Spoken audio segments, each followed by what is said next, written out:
안녕하십니까. 네, 반갑습니다. 저는 한국준법진흥원 용석광 사업이사라고 하고 있고요. ESGI에서는 대표이사를 맡고 있는 용석광이라고 합니다. 반갑습니다. 네, 오늘 제가 오늘 제가 약 1시간 동안 진행하게 되는데요. 1시간 너무 지루하시니까 짧고 굵게 해가지고 제가 40분 동안 정부 지원 ESG 공급망 웨비나를 진행하도록 하겠습니다. 다시 말씀드리지만은 스피커는 꺼주시면 너무 감사드리게 되겠고요. 꺼주시면 감사드립니다. 화면은 켜주신 분들은 너무너무 감사드립니다. 나중에 제가 찾아뵀었을 때는 꼭 커피 한 잔 사도록 하겠습니다. 네, 제가 다 진행하게 될 거고요. 제가 소개해드렸던 바와 같이 화면에 표시되는 바와 같이 용석광 저는 대표입니다. 네, 용석광 대표이고요. 많은 분들이 들어오셨습니다. 이 과정은 지금 EU 공급망 실사법에 따라 가지고 정부 지원 ESG 공급망에 신청하신 기업뿐만이 아니라 신청하시지 않은 기업들, 예정 기업인 분들까지도 포함해 가지고 들어오셨습니다. 그래서 지금 저희가 500개사를 컨설팅하기 때문에 약 300개사, 어제까지 보니까 340개사가 신청을 하셨고요. 약 160개사가 이제 신청 또 예정 기업입니다. 그래서 산업통상자원부에서 하는 사업이고요. 네. 그 사업을 관리감독기관이 한국생산성무부에서 관리감독기관이 돼서 이 두 개 기관이 수행하는 거라고 보시면 좋겠습니다. 그 대표를 맡고 있게 되고 있고요. 그 설명을 진행 드리도록 하겠습니다. 제 소개 잠깐 늦었는데요. 저는 용석광입니다. 한국준법진흥원 사업이사와 ESGI 대표이사를 맡고 있습니다. 저는 ESG 박사과정을 하고 있고요. ESG만 하는 사람이라고 보시면 좋습니다. 이쪽에서는 환경협회도 있었고요. 그리고 S쪽에는 공정거래협회도 있었습니다. G쪽에서는 이제 준법진흥원과 ESGI 대표이사를 맡고 있어서 환경과 사회 지배구조를 조금씩 경험했던 사람이라고 보시면 좋겠고요. 관련해서 이렇게 책도 쓰고 있고요. 강의도 하고 있고 컨설팅도 하고 있고 평가 심사 이렇게 하는 사람이라고 보시면 좋습니다. IS 업계는 조금 그래도 젊은 편이게 되겠고요. 제 백그라운드는 컴플라이언스가 좀 전문입니다. 그 컴플라이언스 프로그램에서 공정거래 CP도 하고 있는 사람이라고 보시면 좋습니다. 콘텐츠는요, 보시는 바와 같이 우리가 왜 ESG 경영을 해야 되는지, 기업에 숨겨진 다양한 리스크가 뭔지, EU나 글로벌 공급망 리스크, 요거 대응 방법에 대해서 수출 기업의 공급망 대응, 그리고 결론은 뭔지 해서 간단하게 핵심만 위주로 해가지고 약 30분 이내로 마무리 짓고 질의 응답 받고 끝내도록 하겠습니다. 왜 ESG를 해야 되는지는 제가 간단하게 설명드리도록 하겠습니다. ESG 먼저 설명드리면요. 이쪽은 environment에서 형용사로 쓰이고 있고요. 환경이라고 쓰이죠. S는 사회로 해서 마찬가지로 사회적인 부분에서 형용사를 쓰고 있습니다. 이쪽 같은 경우에서는 시급성이 있고요. 네, 정량적입니다. 수치로 계산할 수가 있습니다. 네, S 같은 경우에서는요. 정성적인 부분이 많이 들어가 있고요. 거래 관계에서 많이 요구하고 있습니다. 우리 안전 문제도 굉장히 중요하고 있죠. 인권 문제도 중요하고 있고요. 다양성이나 평등이나 소외계층이나 안전보건 이런 부분 중요하게 되고 있죠. G 쪽은 우리가 명사적 기법을 쓰고 있습니다. 네, 그리고 투자 관계에서 많이 하고 있습니다. 왜 그럴까요? 윤리적이지 않은 기업한테는 투자자가 투자 안 한다는 부분이 있겠죠. 네, 부패한 기업한테 투자할 리는 없습니다. 그래서 관련해서 키워드들은 여러 가지가 들어가 있는데요. 이런 전반적인 부분이 ESG에 다 다루고 있다라고 보시면 좋겠습니다. 정답은 여기 정해져 있고요. 그걸 해결하는 사람이 저희 같은 컨설턴트들이고 저희 같은 평가나 심사자나 실사하시는 분들이라고 보시면 좋겠습니다. 여기 가끔 이렇게 오시는 분들도 계시는데요. 아마 여기 도와주시는 분들이라고 보시면 좋겠고요. 이분들은 경찰이나 이런 검찰처럼 권한이 없고요. 심사라고 해서 의사처럼 여러분들 기업을 도와주실 수 있는 분들이라고 보시면 좋겠습니다. 말씀드렸지만 이게 법이란 게 고정되어 있지 않고 살아서 움직이거든요. 그래서 우리 직원들이 몰라서 못 지킬 수 있는 법과 규정들을 저희 같은 컨설턴트들이 가서 이런 법이 있습니다. 규정 지키셔야 됩니다. 라고 안내하는 사람이라고 보시면 좋겠습니다. 지속가능 발전법 한번 보실까요? 여기 보면요. 경제, 사회, S죠. 환경, 이쪽이죠. 이런 것들을 균형을 조화해서 지속가능한 성장이라고 보시면 좋겠습니다.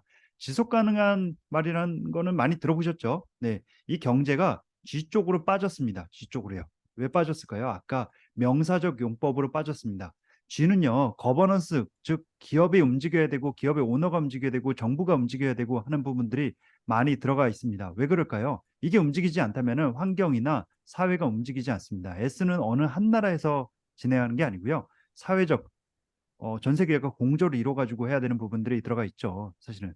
그래서 이 거버넌스가 중요합니다. 네, 그래서 이 경제를 거버넌스를 옮겼고 각 나라마다 법과 규정들이 다르기 때문에 이걸 뒤쪽으로 빼서 거버넌스를 움직이자라고 해가지고 들어가 있다고 보시면 좋겠습니다. 어쨌거나요. 여기 보시면요. 현재 세대는 물론 미래 세대보다 나은 삶을 살 수 있도록 하고 국가와 지방 나아가서 인류 사회 지속 가능한 발전을 실현하는 걸 목적으로 한다라고 들어가 있는데요. 이 말은 뭐냐면요. 우리 세대는 지금 잘 살고 있지만 우리 미래 세대에서는 이들은 꿀벌도 볼 수 있고요. 바다에서 물고기도 잡아서 먹을 수 있고요. 나무가 자라는 속도보다 나무가 자라는 속도 빨리 배가지고 산림을 채벌해가지고 우리가 새도 볼 수 있고 꽃도 보고 이런 자연환경들을 볼 수 있게 해주겠다는 게 그게 목적입니다. 사실은요. 지속가능한 발전법의 기본법은요. 더불어서 지금 뭐 사과 같은 경우 제가 어렸을 적에는 저기 영주나 이쪽에서 재배가 됐거든요. 영주보다도 더 네, 재배가 됐었죠. 어쨌거나 지금 재배되고 있는 것은 사실 원주 쪽이나 강원도 이북에서 좀 진행되고 있다는 부분이 많습니다. 그렇기 때문에 환경 문제가 시급한 문제이게 되고 정량적인 부분에서 중요해지고 있다는 겁니다. 네.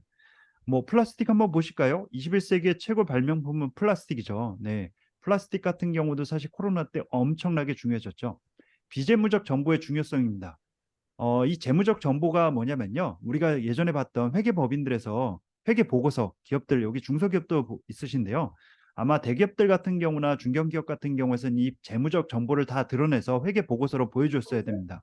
지금 같은 경우에서는요, 이 보여지지 않은 비재무적 정보, 네, 과거 주주가 니네 돈 얼마 벌었어가 중요한 게 아니라 이제는 돈 어떻게 벌었고 어디서 관리하고 있고 어디서 그런 것들이 생산돼 있고 어떻게 쓸 거라는 그런 정량적인 부분뿐만 아니라 정성적인 부분까지도 중요하게 되는 겁니다. 단기적이었었고요. 이 부분은 장기적인 겁니다.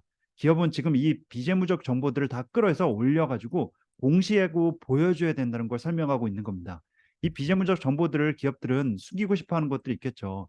기업에서 사실은 뭐 여러 가지 인권 문제가 있을 수도 있고요. 환경 문제가 있을 수도 있고요. 우리가 지배구조 문제가 있을 수 있을 겁니다. 가업 승계가 꼭 나쁘지는 않지만 이런 것들이 문제가 돼가지고 기업의 충성도나 직원들의 윤리 문제나 여러 가지 오너의 리스크 문제나 이런 것들을 다 지금 끄집어내서 그걸 보고서로 내세요라고 하는 것들을 지금 이 재무적 정보와 비재무적 정보의 차이점이라고 보시면 좋겠고요. 그게 ESG의 핵심이라고 저는 보고 있습니다.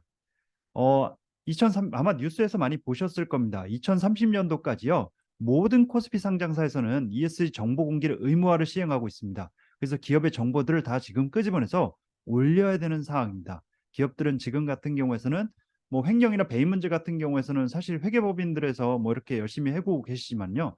뭐 작정하고 사실 뭐 국세청에서 사실 털면은 횡령이나 배임이나 대표이사님 뭐 법인카드 쓴 것부터 해가지고 굉장히 많이 나올 수 있는 것들이 있죠. 사실은 그런 것들은 기업에서 숨기고 싶어 하겠고요. 어쨌거나 지금 유럽이나 미국이나 영국이나 일본 같은 경우에서는 이미 우리나라보다 2030년도가 되기 이전에 이미 공시를 미리 하고 있고 공시를 앞당기고 있는 추세라고 보시면 좋겠습니다. 기업에 다양한 리스크가 있습니다. 숨겨진 리스크들을 한번 보실까요? 기업 운영에 있어서요. 사건 사고 문제는 항상 발생합니다. 발생 안 한다라고 이렇게 제가 이렇게 여러 군데를 다니다 보면 있다라고 이제 말씀을 주시게 되는데요. 어, 네, 발생합니다. 네, 왜 그럴까요? 제가 이렇게 다녀본 결과 어떤 대표이사님께서 이렇게 안 한다고 하시는데 사실은 외국인 근로자의 여권을 금고에 보관하고 계시더라고요. 네. 금고에 보관하시면 안 되거든요. 여권을요. 누군가의 그거는 신분증이거든요. 제 신분증을 누군가가 보관한다는 것은 문제가 될 수 있는 거죠. 마찬가지로 급여 명세서를 안 주는 경우도 있겠고요. 또는 또 안전 문제에서 사실은 작업자가 누가 왔을 때만 사실 작업 안전모나 안전하나 이런 안전 장구를 구비하는 경우들이 있겠고요. 또 어떨까요? 뭐 그 사장님 같은 경우에서는 직원한테 장애인이었었거든요. 그 장애인한테 굉장히 좀 차별적인 부분도 굉장히 많으시더라고요. 그런 부분들을 항상 발생한다라고 저는 보고 있습니다. 기업은 성장함에 따라서 계속 발생할 수 있는 게 또 리스크이거든요. 보시죠, 뭐. 자, 기업의 비재무적 정보들, 굉장히 비재무적 정보들이 굉장히 많이 있습니다. 산업 특성에 따라서 정보들이 굉장히 또 다양하고요. 리스크도 다양합니다. ESG 평가 지표가 또 난립한 상황이 되겠고요. 중소기업은요, 지금 ESG를 하셔야 될 상황이 아니세요, 사실은요. 중소기업의 목적은 또 무슨 모든 기업은 다 목적은 그렇죠. 기업이 성장해야 되거든요. 매출을 이익고 이익을 늘려야 되고 경제적 성장을 가꿔야 되는 상황입니다. 그런데 불구하고 지금 중소 중견기업들은 ESG를 해야 되는 상황입니다. 왜 그럴까요? 법제화가 되고 있고 비재무적 리스크를 관리해야 되고 거래 관계에서 요구하고 있다는 부분이 중요한 핵심의 요지라고 보시면 좋겠습니다. 우리 안전보건 한번 가실까요? 안전보건 보면은요. 근로자 재해 발생률, 근로자 사망사고 건수, OECD에서 보면은 대한민국이 사망사고 1위입니다. 사실은요. 근로자 질병 발생률도 1위게 되겠고요. 그러다 보니까 전 정권에서 이거는 사업주가 책임을 져야 되겠다라고 해서 중대재해처벌법이란 것들을 만들어서 징벌적 손해배상 제도로 해서 경영진을 화살이 겨누고 있죠. 모든 법들이 이제는 화살이 경영진을 겨누고 있습니다. 경영진 입장에서 보면은요. 사망사고가 나거나 2개월 이상의 6개월 이상의 치료가 될 수 있는 인원이 2명이 발생하거나 이렇다면 중대재해처벌법이 돼서 결과적으로 오너가 책임져야 되는 상황이 발생하게 되는 겁니다. 이들의 입장에서 한번 생각해 볼까요? 경영진 입장에서는요. 불안한 것보단 불편한 게 나올 수 있습니다. 불편하다 보니까 시스템을 만들고 인증을 받고 불편하다 보니 서약서를 신고하고 규정을 만들고 절차를 만들고 교육을 하고 있는 게 그 핵심 요지라고 보시면 좋겠습니다. 예전에는 돈만 벌었으면 되는 게 아니라 이제는 여러 가지 환경과 사회와 지배 구조를 다 지킬 수 있는 것들이라고 보시면 좋겠습니다. 온실가스도 굉장히 중요하게 되고 있죠. 온실가스 배출량. 네. 요거는 제가 좀 이따 한번 설명드리도록 하겠습니다. 자, 그래서 기업의 변화와 책임 한번 보실까요? CSR이라고 아마 많이 보셨을 겁니다. 캐롤의 CSR 모델이라고 예전에 91년도에 나왔었는데요. 예전에는 중소기업들이나 이런 기업들이나 우리나라들 같은 경우서 경제적으로 굉장히 중요했습니다. 수익을 내는 게 중요했죠. 이제는 법까지도 지켜야 되는 겁니다. 반드시 준수해야 되는 상황입니다. 네.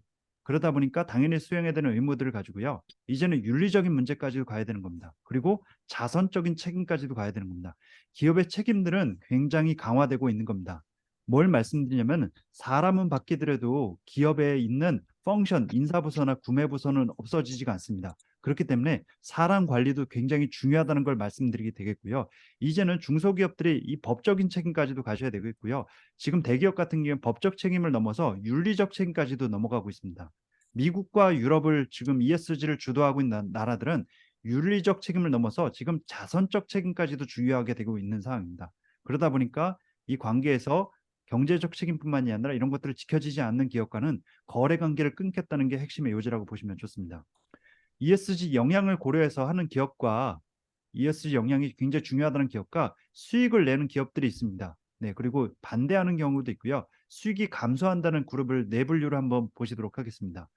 신자본주의가 있겠고요. 음모론도 있겠고요. 탈자본주의, 공산주의, 사회주의 쪽이 되겠죠. 구자본주의가 되겠습니다. 제가 통계를 한번 여러 가지 지표를 통해 가지고 각 나라별로 지표를 만들어 봤습니다. 하게 되면요. 유럽과 사실은 미국과 영국과 이런 호주와 이런 일본과 미국, 독일과 이런 핀란드 같은 나라들은요. 신자본주의 정책을 세우고 있습니다. 이들 같은 경우에서는 과거에 산업혁명을 이끌었던 나라들이라고 보시면 좋겠습니다. 독일이나 사실은 세계대전을 일으켰죠. 1차 세계대전을 일으켰던 기업들인 나라들인데요. 유럽이나 뭐 미국 같은 경우 산업혁명을 일으키면서 과거에는 사실 2, 300년 동안 산업혁명을 일으키면서 환경 문제와 사회 문제와 지배구조 문제들을 여러 가지 일으켰습니다. 아동 노동도 심했고요. 네. 굴뚝에서 아동 조그만 어린이 네. 키가 100cm 이내와 이상 되는 어린이들을 가지고 굴뚝에 들어갈 수 있는 걸로 해서 청소를 시켰죠. 그리고 영국 같은 경우에서는 사실 연기가 없는 날이 없었죠. 사실은요. 네. 지금 같은 경우와 중국과 아마 비슷한 경우라고 생각하시면 좋겠습니다. 그런 경우들 많았고요. 뭐 앨런 사태부터 해서 서브프라임 모기지 사태부터 해가지고 금융 위기부터 해서 전체적인 문제를 많이 일으켰던 나라들이라고 보시면 좋겠습니다. 그들이 지금 ESG를 주도하고 있습니다. 왜 그럴까요? 네. 이제는 진입 장벽을 높여버리고 이제는 환경과 사회와 인권 다 지키게 되겠고 이제는 지배구조, 윤리적인 문제를 지켜. 그러지 않으면은 너네와 거래 관계를 끊겠다라는 것들을 가지고 에너지 경제 안보와 사회 경제 안보, 지배 구조 이런 경제 안보적인 부분에서 경제적 무기를 가지고 지금 잡고 있다라고 보시면 좋겠습니다. 그래서 중국 견제나 이런 개발도상국 같은 경우에서는 지키지 않다면 거래 관계를 끊겠다는 게 그 핵심 요지라고 보시면 좋겠고요. 그걸 법제화하고 있습니다. 미국 같은 경우에서는 지금 사실은 뭐 네, 법제화를 하고 있는 가장 강력하게 법제화를 하고 있는 나라라고 하나 보시면 좋겠습니다. 윤리적인 문제에서도 아마 FCPA에서 해부패 방지법을 해서 다른 나라 기업들을 사냥하고 있다는 것도 마찬가지 되겠고요. 인플레이션 감축법도 마찬가지게 될 겁니다. 뭐 독일 같은 경우나 유럽 같은 경우에서는 제가 설명드릴 공급망 실사법에서 중요시하게 여기고 있는 나라라고 보시면 좋겠습니다. 그럼 한국 같은 경우는 어떨까요? 한국 같은 경우 산업혁명 이루는데 채 40년에서 50년도 안 걸렸습니다. 그러다 보니까 사건 사고들이 많이 일으켰었고요. 사실은요. 상품백화점 붕괴부터 해서 세월호 사건부터 해가지고 지금 뭐 이태원 참사부터 해서 여러 사건 사고들이 결국은 이뤄지고 있는 거고요.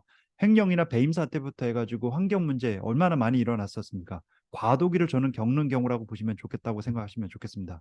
그럼 한국은 어디로 가야 되냐라고 보면은 정답은 다들 아실 겁니다. 사실은요. 신자본주의로 가야 되는 겁니다. 자본주의를 사실 빼놓고 저도 자본주의 하에서 태어났었고요. 그 세대를 겪으면서 왔었습니다. 아마 미래 세대도 겪게 될 거고요. 그러다 보니까 이제는 환경이나 사회나 지배구조를 지키지 않고 기업이 운영한다면은 돈만 벌면 안 된다는 걸 보여주고 있는 겁니다. 그걸 법제화하고 있습니다. 이유나 공급망 실사법, 네, 제가 설명드리도록 하겠습니다. 아마 핵심 요지라고 보시면 좋겠습니다. 공급망이 뭔지는 아마 들어보셨을 거세요. 아마 공급망, 서플라이 체인이라고 아마 보시면 좋겠습니다. 서플라이 체인이 뭐냐면요. 전 세계가 거미줄처럼 연결돼 있습니다. 이제는 핸드폰 하나도 보시면요. 핸드폰을 가지고 삼성전자나 애플이 직접 만들진 않거든요. 여러 가지 제품이나 부품들이 굉장히 많이 들어가 있을 겁니다. 이 콩고에서 이 콩고입니다. 콩고에서 생산되고 있는 코발트하고 콜탄이라는 게 있습니다. 콜탄이란 건 뭐냐면요. 희귀 광물입니다. 0.02%가 핸드폰, 우리 여러분들 다 가지고 계시죠? 이 휴대폰의 0.02g에 아마 손톱에 있는 손톱 잘라보시면 손톱에 반도 안 되는 그 정말 그 그램수도 작은 그 콜탄이라는 게 핸드폰이나 이 모든 전자기기에 항공기부터 해서 자동차부터 해가지고 모든 전자기기에 다 들어가는 거죠. 네, 전자기기 지금 다 사용하고 계신 거죠. 노트북도 지금 듣고 계신 마이크나 컴퓨터나 이런 것들에도 모두 다 전자기기에 이 희귀 광물이 들어가는 겁니다. 이게 언제 유명해졌냐면요. 2000년대 초반부터 해서 이게 정말 쓸데없는 광물이었었는데 중요해지고 있는 광물이게 됩니다. 이 광물이 지금 생산돼 가지고 0.02g이 이 중국으로 재련 공장을 가가지고 통해서 가게 됩니다. 여기에는 많은 광물들이 있죠. 콜탄이 어떻게 매장돼 있냐면요. 콩고 민주공화국에 약 80%의 매장량이 있습니다. 고릴라도 여기 생성돼 우간다도 있고요. 분쟁 지역입니다. 콩고 같은 경우에서는 분쟁 지역이게 되고 있고요. 반군들이 여기 주둔해 있습니다. 아동 노동이 심하게 되겠고요. 사실은 굴착기도 없다 보니까 아동들이 저기 광산으로 들어가 가지고 손으로 직접 작업하거나 나무로 목재를 작업하거나 삽으로 작업하고 있는 경우들이 굉장히 많습니다. 그 여러 가지 과정들을 수출 선박을 통해 가지고 가서 중국의 재련 공장을 거치게 되겠고요. 대부분은 지금 중국이 많이 공장들을 세우고 많이 지금 탄압하고 있는 부분도 굉장히 많죠. 네. 그러다 보니까 인신매매부터 해서 성폭행부터 해가지고 여러 사건 사고들이 일어나고 있습니다. 그걸 한국으로 가지고 옵니다. 그리고 한국과 일본을 통해 가지고 이게 지금 유럽이나 미국으로 만들어 가지고 수출해서 핸드폰이 만들어지고 있는 과정들을 우리는 공급망이라고 보시면 좋겠습니다. 그게 코발트와 콜탄이라고 보시면 좋겠고요. 그러다 보니까 핸드폰 하나 생산할 때마다 여러 여기 아동들이 착취당하고 있고 죽고 고생하고 있다는 거라고 보시면 좋겠습니다. 그 공급망 관리를 애플이나 삼성 같은 경우는 글로벌 기업들은 관리를 해야 된다라고 보시면 좋겠습니다. 이 애플이나 삼성 같은 경우가 아마 해당되겠죠. 그러다 보니까 이 법을 애플이나 삼성 같은 경우를 규제한 다음에 이 공급망들을 전체 다 관리하세요라고 해서 삼성 SDI부터 해서 그 협력사나 여러 가지 기업들을 해서 관리하라는 부분들이 중요해지고 있다는 걸 말씀드린 겁니다. 대표적인 게 여러분들 월드컵 좋아하시죠? 네, 어제 축구도 쿠웨이트하고 9대 0으로 이겼는데요. 우리나라가 축구공 하나를 만들 때마다 사실은요. 파키스탄에서 이게 아동 노동을 하는 겁니다. 96년도에 나이키 공급업체 아동 노동 실태가 월스트리트에서 공개된 겁니다.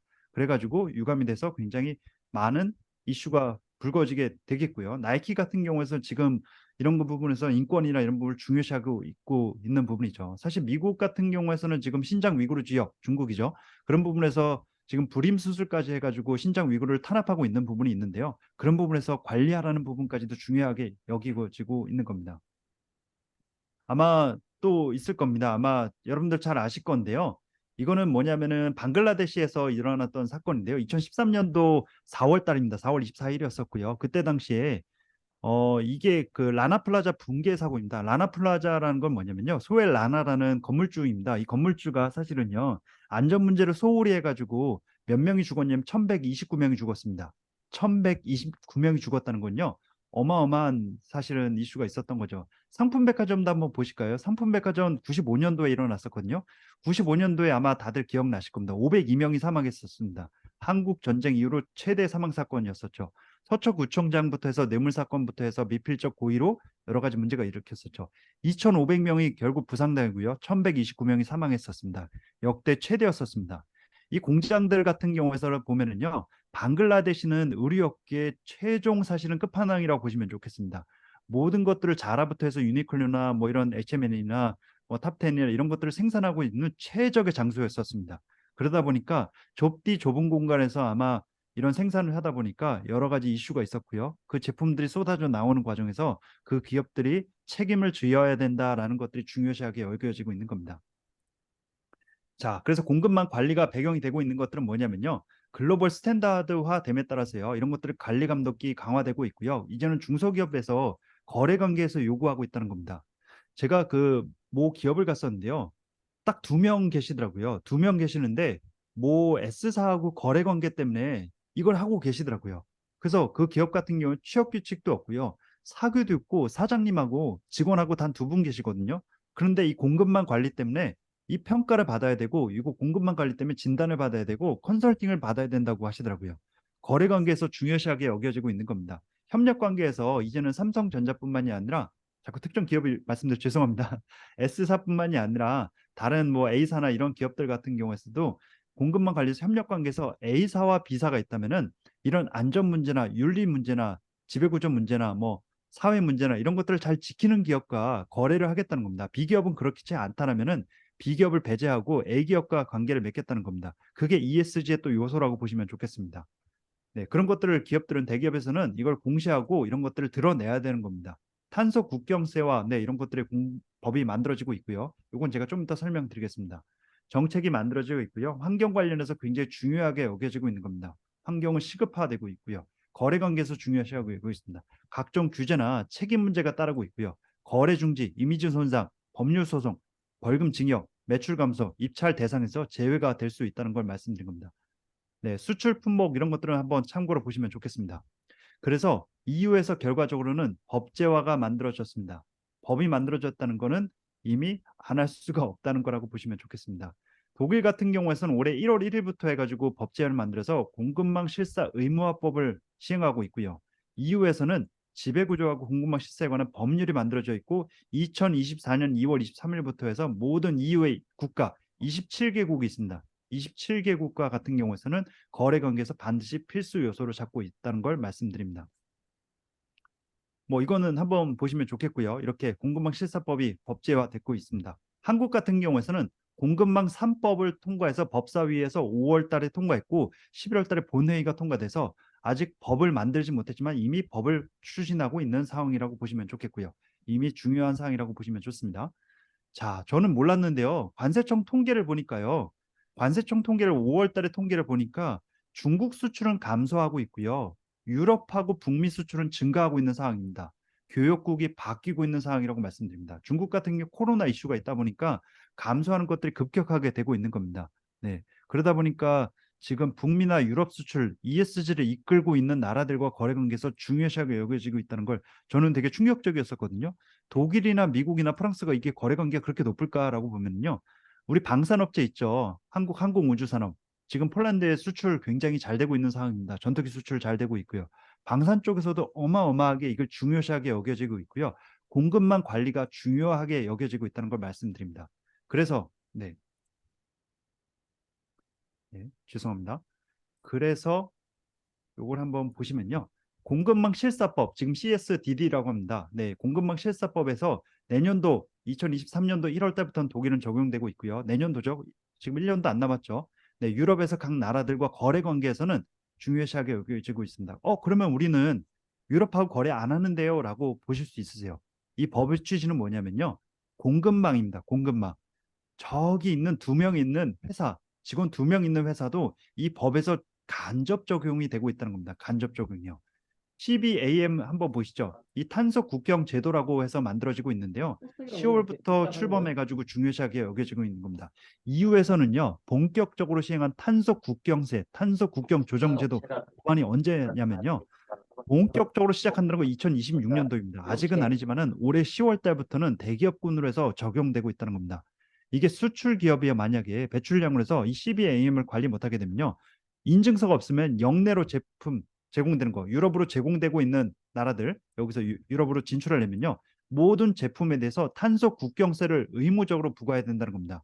시멘트나 비료나 알루미늄이나 전기, 수소, 철강, 이때 아까 보셨겠지만 우리나라 6개 수출 주요 품목입니다. 지금요. 이런 철강에서도 보면은요, 굉장히 중요시하게 여겨지고 있는 겁니다. 철강 쪽으로 한번 보실까요? 피사 같은 경우에서는 재성 과정에서 이게 석탄 대신에 수소를 쓰는데, 이 철강이 만약에 뭐 기둥을 하나 만든다면은 이게 뭐 하이큐브라고 그러죠. 이런 것들이 상용화를 추진 안 해가지고 유럽에다가 제출하지 못하면은 온실가스가 배출하게 되고 탄소가 배출하게 되면은 이게 아마 거래 관계에서 매우 중요한 부가세를 물어야 된다는 걸 말씀드린 겁니다. 이런 것들이 중요시하게 여겨지고 있고요. 그래서 이게 사실은 영내 기업들을 위한 겁니다. 유럽을 위한 거라고 보시면 좋겠습니다. 유럽이요. 이걸 무기화하고 있다는 겁니다. 그래서 팀 플레이가 지금 진행되고 있고요. 지금 유럽과 미국을 중심으로 해가지고 이 팀을 이루어지게 있게 되고 팀을 재편하고 있다는 겁니다. 공급망 재편은요. 우리 불화수소 문제나 일본 간의 거래 관계에서 많은 문제가 또 됐었던 적이 있었죠. 공급망에서 문제가 되고 있는 겁니다. 탄소세를 부과하고 있고요. 그러면은 해외 경쟁 기업들 같은 경우에서는 이것들에 대해서 지키지 못한다면 거래 관계가 끊어지고 있다는 걸 말씀드린 겁니다. 그 법에 대해서 취지가 여기 들어가 있게 되겠고요. 그래서 순매출 4천만 유로에서는 직격탄을 받고 있습니다. 직격탄을요. 여기에 한국 기업들이 직격탄을 받는 기업들이 플러스 마이너스인데요. 산업통상자원부에서는 이 기업들 중에 더욱더 중요하게 직격탄을 받는 게 180개 기업 명단이 있습니다. S사부터 해서 저기 기업까지 180개 기업들이 있는데요. 직격탄을 받는 거 이외에 간접까지도 하면은 저는 수십만이라고 보시면 좋겠습니다. 대한민국은 대기업이 몇 프로 있냐면요. 0.01% 가지고 있습니다. 다 모든 기업들이 중소 중견기업들이 굉장히 많이 있습니다. 대기업군이 굉장히 장악을 많이 하고 있는데요. 대기업군은 이제는 중소 중견기업들을 위해 가지고 이런 ESG를 추진해야 되는 거라고 보시면 좋습니다. 중소기업들 한번 보실까요? ESG 하기 쉽지 않으시죠? 비용도 부담되시죠? 전문 인력도 부담되시죠? 네, 비용만 뭐 사실은요 부담될 수 있죠. ESG 공급망 사실은 보시면요, 보고서 아까 드러내야 된다는 거 말씀드렸죠. 보고서 시장이 지금 1억 5천입니다. 1억 5천만 원의 보고서를 내야 됩니다. 공시 보고서를요. 보고서 내기 쉽지 않으시죠. 그리고 공급망 보고서는 얼마일까요? 보통 보면은 250만 원에 이쪽 시장 가격이 형성돼 있습니다. 250만 원에요. 인력들 부족하시죠. 지금 중소기업들은 뭐 사실 사람은 없어 죽겠는데 갑자기 뭐 누가 와가지고 하는 것도 어렵고요. 누가 오는 자체부터가 부담일 겁니다. 가이드라인 부재하고요. 도입이 왜 해야 되는지 필요성도 모르실 거고요. 복잡한 평가 기준이나 인센티브나 영업들 과도한 자료를 요청에 의한 평가가 되실 겁니다. 이런 것들을 해지하고자 저 같은 사람들이 도와주는 사람이라고 보시면 좋겠습니다. 중소기업들은 수출기업들은 52.5%가 ESG 미업으로 계약이나 수출 파기 가능성이 있다는 걸 사례 위주로 보여주고 있다는 걸 말씀드립니다. 자, 그러면 정부가 어떻게 대응하고 있냐? 지금 우리가 이런 상황이 있고 이런 피해를 받을 수 있고 하는데 우리 정부가 무슨 대응을 하고 있냐라고 보시면요. 산업통상자원부에서 500개 기업들을 대상으로 해서 공급망 ES 진단 개선해가지고 컨설팅을 해가지고 그걸 의뢰받아서 하는 기관이 저희라고 보시면 좋겠습니다. 네, 한국준법진흥원과 ESGI가 이 사업을 수주해서 500개사에 대해서 컨설팅을 해드리고 도와주는 기관이라고 보시면 좋습니다. 공급망 실사법 통과된 거고요. 네. 자, 그래서 1단계부터 해서 5단계가 있습니다. 1단계는 500개사를 저희가 컨설팅을 수혜기업으로 선정하게 됩니다. 대상 기업이 있고 수혜기업이 있습니다. 대상 기업은 뭐냐면요, 신청하신 모든 기업이 대상이 되시는 겁니다. 그리고 선정되시면 수혜기업이 되신 거고요.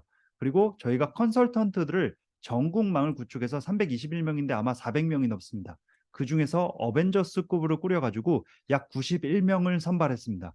91명이 전국망을 구축돼서 컨설팅을 도와드리게 될 겁니다. 그리고 비대면 수준 진단, 그 신청 기업 같은 경우에서나 수혜 기업에서는 요거 한번 나도 교육을 들어볼게요라고 해가지고 교육 과정을, 민간 자격 과정을 들으신 분들도 계세요. 네. 어쨌거나 비대면 진단을 아마 자체 셀프 진단을 하시게 될 겁니다. 그 다음에 현장 실사 진단을 원데이 컨설팅으로 해가지고 저희 컨설턴트 1명 또는 2명이 방문 들어가지고 컨설팅을 해드리게 될 겁니다. 뭐 컨설팅 시간 같은 경우에서는요, 보통 9시까지 6시까지 있는데요. 시간 조율은 아마 컨설턴트하고 조율하시면 됩니다. 제가 보니까 어떤 기업들은 좀 잘 빠르게 하는 기업들은요, 네, 뭐 3, 4시간도 가능한 기업들도 있으시더라고요. 그래서 교육도 저는 더 해드렸고요. 필요한 것도 저 말씀드리고 했습니다. 그런 다음에 인센티브를 제공해 드리게 됩니다. 인센티브를요. 인센티브를요. 인센티브는 어떤 걸까요? 수출, 대출, 금리, ISO, 보증, 뭐 이런 것들, 뭐 유튜브 촬영, 또는 그리고 보도자료 뭐 배포 이런 것들을 내드리게 되겠고요. 그 다음에 산업통상자원부 로고가 찍힌 확인서와 네, 보고서가 나오게 될 겁니다. 이 보고서도 1억 5천짜리를 가지고 약 250만 원에서 보고서가 나오게 될 겁니다. 그러면 이거 바빠 죽겠는데 내가 왜 해야 되나요? 라고 이렇게 말씀 주시는 분들 계실 것 같으세요. 저는 말씀드리고 싶은 부분은 뭐냐면요. 1년 365일 중에서 딱 단 하루만 내주십시오라고 저는 말씀드립니다. 단 하루 딱 8시간, 6시간만 내주실 수 있으시잖아요. 그 6시간만 저희 컨설턴트들하고 한 다음에 진단 받으시면 되세요. 그럼 우리 회사의 문제점들을 찾아가실 수 있을 겁니다. 아마 여기 신청하신 기업들은요. 공급망 지원센터로 통해 가지고 신청을 하셨을 겁니다. 신청을 하셔가지고요. 컨설팅을 받아가지고 이렇게 진행하시게 되는데 이 사이트는 제가 보여드리겠습니다. 조금 이따가요. 그 다음에 평가 시스템, 이 아이디와 이 패스워드는 동일하게 됩니다. 같이 접속을 하셔가지고요. 수혜기업으로 선정됐다라고 통보 받으시면요. 아이디 패스워드를 가지고 접속한 다음에 우리 기업의 스코어를 받을 수 있게 되겠고요. 인권환경, 안전보건, 환경, 그리고 윤리 문제가 우리가 몇 점으로 가지고 있는지 분포도를 보실 수 있게 되고 우리가 다른 기업은 몇 점인데 우리 기업은 몇 점일까요? 라는 것들을 볼 수 있습니다. 안전 문제가 다른 기업은 몇 점인데요. 우리 기업은 몇 점일까요? 평균 점수를 보실 수 있고 약 53페이지의 보고서가 아마 산업통상자원부 로고가 찍힌 이 보고서가 나오게 될 겁니다. 이 보고서가 왜 중요할까요? 네, 보고서를 가지고요. 나중에 대기업 간의 거래관계에서 제출할 수 있습니다. 마찬가지로 경영 수준 확인서가 발급받게 됩니다. 레벨 수준을 나와가지고요. 산업통상자원부 로고서가 나오고 수출엔 대출 금리 가지고 네, 받으시면 될 거고요. 이 보고서는 아까 말씀드렸죠. 1억 5천짜리 보고서를 가지고 약식 보고서를 제출하게 됩니다. 이 보고서가 아마 수출하실 때는 굉장히 중요한 리포팅 자료가 되겠고 입증 가능한 자료는 페이퍼 프로그램이 되실 겁니다. 인센티브는 보시는 바가 같고요. 인센티브는 제가 좀 이따 한번 다시 설명드리겠습니다. ESG 같은 경우도 저희가 지원해드리게 됩니다. 파퓰러 스탠다드로 해서 제가 많이 표시를 했는데요. ESG도 한번 보시죠. 이쪽에서 웬만한 중소기업들은 ISO 가지고 계시거든요. 뒤에 1이 붙는 것만 인증할 수가 있습니다. 1이 붙는 것만요. 1이 붙는 것만요. 네, 1이 붙는 것만요. 네. 제가 ISO 한다고 말씀드렸죠. ESG 패키지로 해서 ISO를 볼 수 있습니다. 환경 쪽에서는 14,000일이 있고요. 그리고 5만 일 있죠. 에너지 경영 시스템이 있죠. 그리고 사회 쪽에는 품질 경영 시스템이 있죠. 대부분의 제조기업들은 아마 가지고 계실 거세요. 그리고 안전보건 문제에서 굉장히 지금 중대재해처벌법이나 중요하게 되고 있다 보니까 4만 5천 일을 가지고 계실 겁니다. 지배구조 쪽에서는 부패 방지 가지고 있고요. 컴플라이언스 준법 쪽에서 중요시하게 여겨지고 있습니다. 파퓰러 스탠다드로 제가 표시해놨고요.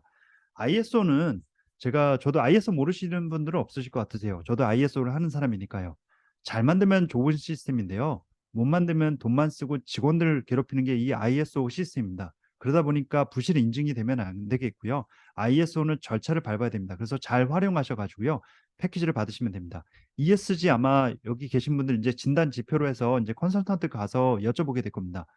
뭐 안전 같은 경우에서 위험성 평가 하셨나요? 내년도 같은 경우에서는 5인 이상 사업장부터 해서 50인 이하 사업장 같은 경우에서는 중대재해처벌법이 적용되는데요. 위험성 평가는 5인 이상이니까 하셨겠네요. 라고 하면은 대부분 안 하셨겠죠. 근데 ISO를 도입하시면 하셔야 되는 거세요. 하시지 않으면은 컨설팅을 받으시겠죠. 하시지 않으면 인증이 안 되시는 거니까요. 그래서 대부분은 이걸 갖추고 계세요. 네. 그러다 보니까 ISO를 잘 활용하셔가지고 받으시면 되겠고요. 이 신청하신 500개 기업들 같은 경우에서는 ISO 비용에 대해서 50% 할인을 해드립니다. 네, 50% 할인해드리니까요. 컨설팅 같은 경우에서는 최대 500만 원을 지원해드립니다. 네, 기업한테 제공하는 게 아니라 컨설턴트한테 제공해서 드리는 거니까요. 아마 혜택 보셔도 좋으실 것 같습니다. 이렇게 지금 9월 달에 저번 주에 교육이 끝났죠. 11월 달에 또 교육이 있습니다. 이렇게 해서 민간 자격 과정으로 해서 교육이 진행되고 있고요. 민간 자격 과정으로 해서. 네, 결론은 뭐냐면요. ESG는 빛과 그림자가 있습니다. 네, ESG를 잘 활용하시면은요, 빛이 될 거고요. 활용하시지 못하시고 그냥 뭐 평가받기 위해서 하고 이거 ESG 안 하시면요, 그림자가 되셔가지고 아마 문제점이 될 겁니다. 그런 다음에 ESG 그린워싱이나 이런 쇼잉이 되면 안 될 겁니다. 문의만 있으면 안 됐고요. 지금 중소기업이 당장 ESG를 하실 수는 없지만 이 정부 지원 사업을 통해 가지고 ESG를 하시면 저는 좋겠습니다. 저도 ESG 박사 과정을 하고 있고 ESG를 업무를 하고 있는데요. 저도 ESG를 사실은 부정적으로 보고 있습니다. 그럼에도 불구하고 이름만 바뀌면서 ESG는 중요한 비슷한 것들이 생겨나면서 중요해질 겁니다. 왜냐하면요. 이런 것들이 계속 사건 사고들은 터질 거고요. 드러낼 거니까요. 네. 그래서 동원하지 마시고요. 동참해 주시면 좋겠고요. 속도보다 방향이 중요하실 겁니다.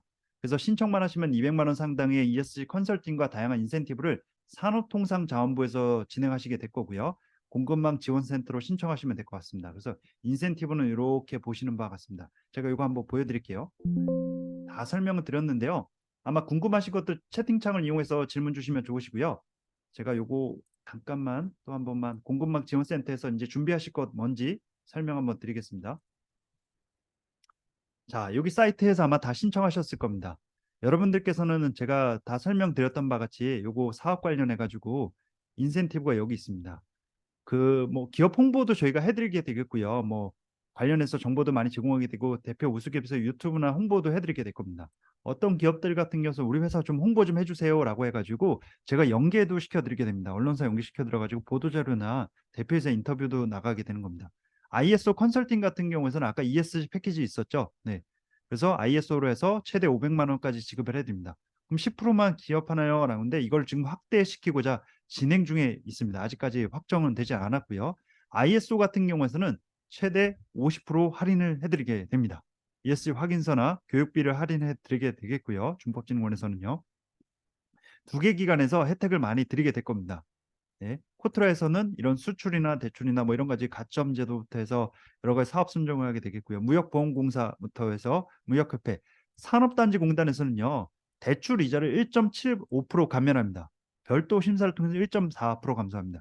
지금 금리가 몇 프로냐면요. 시중금리가 지금 저도 한번 볼까요? 시중금리가 지금 굉장히 높습니다. 아마 4%, 5% 가고 있습니다. 네.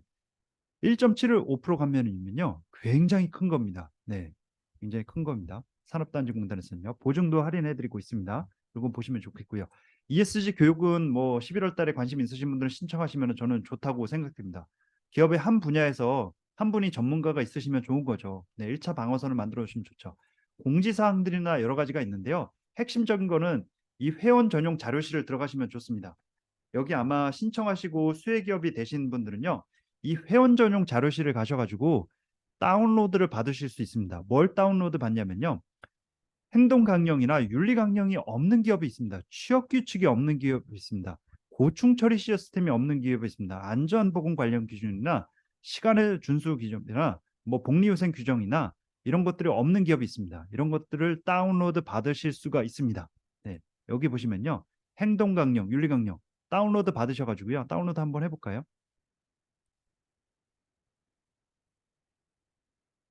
받으셔가지고요. 이게 평가를 받으시게 되거나 뭐 누군가에서 저희뿐만이 아니라 저희 이외에도 다른 데서 아마 대기업과 거래관계에서 이런 것들을 요구하실 거세요. 그러면은 기업 명을 바꾸시고요. 제정 날짜를 바꾸시고요. 제정을 하시면 되세요. 그런 다음에 요거를 사내 규정으로 만들어 놓으신 거죠. 제가 취업 규칙을 없는 기업도 있거든요. 취업 규칙이 없는 기업이 있습니다. 정말요. 네. 정말 가서 놀랐습니다. 그 기업도 꽤 크세요. 매출도 꽤 많이 일어나고 있거든요. 근데 취업 규칙이 없으시더라고요. 네. 취업 규칙이 없으시면요. 나중에 근로자가 만약에 문제를 일으켜가지고 근로자하고 고용노동부하고 싸웠을 때 고용노동부에서 취업 규칙 이사회에서 승인된 거 가져와 보세요라고 하면요. 그게 없으시면 곤란해지실 겁니다. 그런 것들을 다운로드 받으셔가지고 하시면 좋습니다. 안전보건 규정도 여기 요령도 다 있습니다. 이게 다 지표로 해가지고 아마 여쭤보시게 될 겁니다. 임직원의 초과 근무를 보관하고 계십니까? 라고 하면요. 이런 것들을 가지고 계시면은 아마 가점이 되시게 될 겁니다. 마찬가지로 실사 가이드라인이나 교육 자료나 이런 것들은 여기 다 올라와져 있습니다. 네. 샘플도 다 올라가져 있고요. 보고서 샘플도 있습니다. 가이드라인도 있고요. 컨설턴트 궁금하신 분들 보셔도 좋고요. 하도급 계약서도 마찬가지로 다 있습니다. 고충 처리 시스템도 마찬가지게 되겠고요. 뭐 공정거래 규정도 마찬가지게 될 겁니다. 여기에 보면은 모든 규정들이나 샘플들이 다 들어가 있으니까요.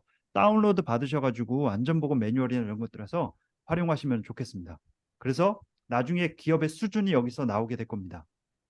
수준 나오시고요. 우리가 어느 수준이 되어 있는지를 확인할 수 있으세요. 그 다음에 공급망 평가 시스템을 가셔가지고요. 딱 40분이 딱 돼가네요. 여기서 평가 기업들에서 아마 저희 평가자가 보시는 부분들은 컨설턴트가 보시는 부분 이것만 볼 수 있어요. 아마 기업에서는 이 사전 진단을 셀프 진단을 해보시는 겁니다. 셀프 진단이 뭐냐면요. 설문지처럼 돼 있습니다. 시간 얼마나 걸리냐면요. 1시간 내외 걸립니다. 빠르게 하시면 1시간 내도 걸리실 수 있고요. 진단하시면서 아마 제가 가면은 다들 말씀하시더라고요. 이거 진단해 보니까 한번 셀프 체크 보니까 이거 이렇게 해야 되겠구나. 아, 이렇게 가야 되겠구나. 결과적으로 뭐냐면은 좋은 회사 만들고자 하는 거구나. 기업이 사건 사고 안 일으키고 한번 예방 차원에서 해보는구나. 너무 감사하다고 저한테 말씀 주실 때 제가 제일 뿌듯하더라고요. 그런 것들을 해주시는 사람들이라고 보시면 좋겠고요. 여러분들께 아마 도움 드리는 사람들이니까 이 사업 신청해 주신 분들 너무 감사드리게 되겠고요. 저희가 도움 드리도록 하겠습니다. 딱 40분 됐습니다. 네, 40분 시간 정확하게 지켰습니다. 네, 질문사항 듣도록 하겠습니다.